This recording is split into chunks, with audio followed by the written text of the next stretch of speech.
I was never able to grow a beard. What you see on my face are implants. I found a stray dog and shaved its fur and glued it on my face.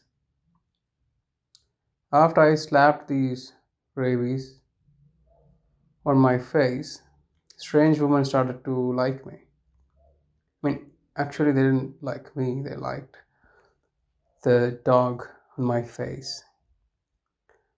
There's a reason why I did that. It was because to impress my uncle. Because my uncle was the definition of masculinity. He was the man I looked up to.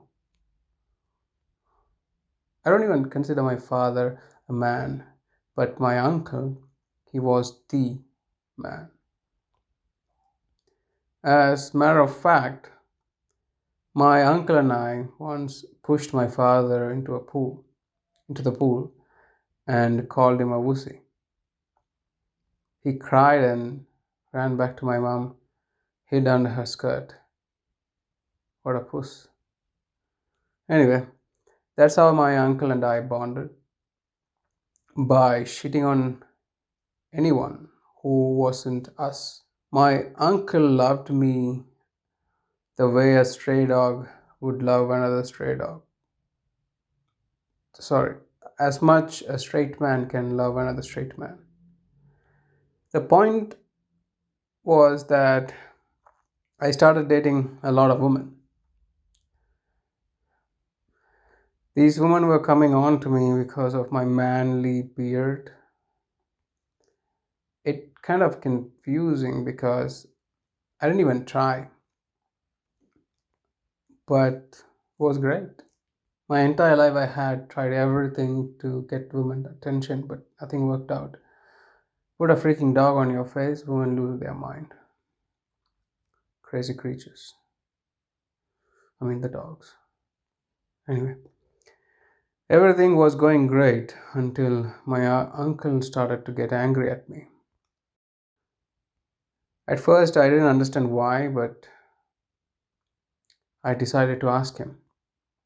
So, my uncle said that a real man doesn't spend much time with women.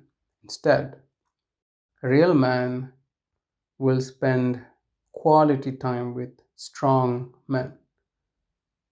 He meant other men. At first, I was confused.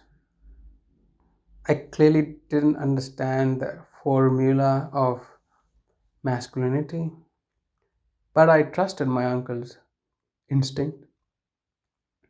So after that, every time a woman touches my jewelry, I refused. And I explained to them why I shouldn't be spending time with them. They just laughed at me and called me a puss. I'm not puss.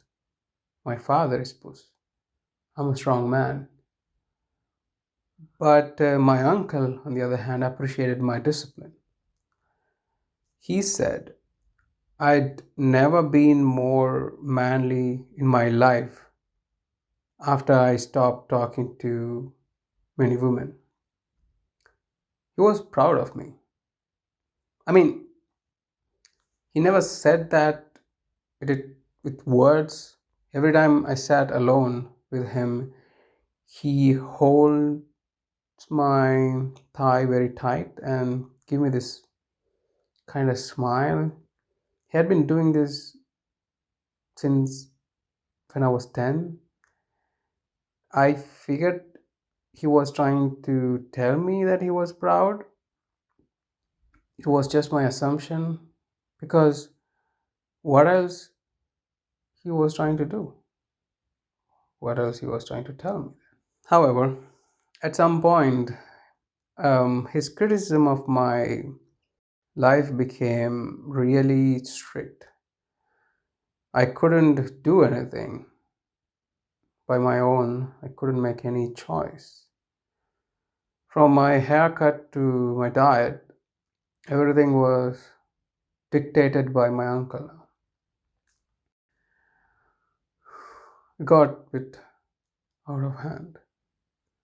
There was nothing interesting going on in my life.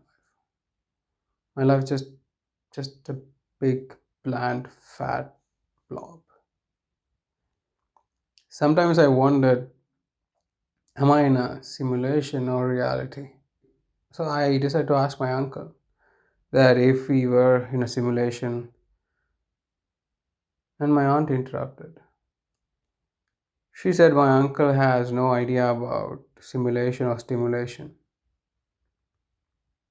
I didn't know what she meant, but I desperately wanted to change this pattern because I was sick of it.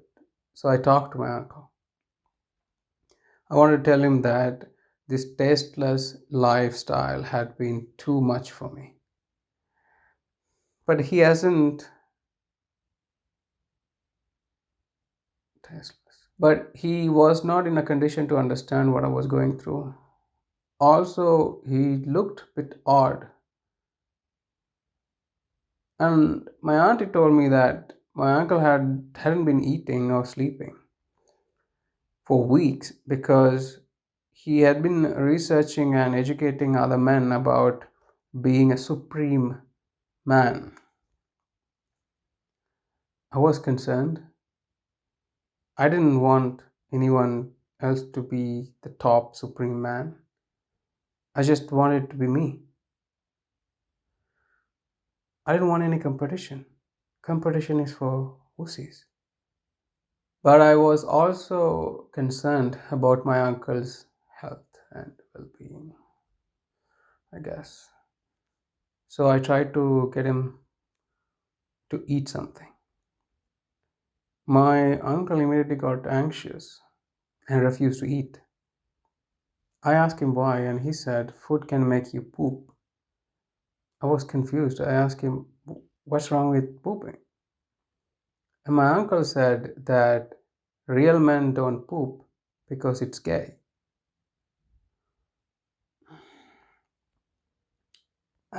He claimed that for thousands of years, that's how men stayed real men.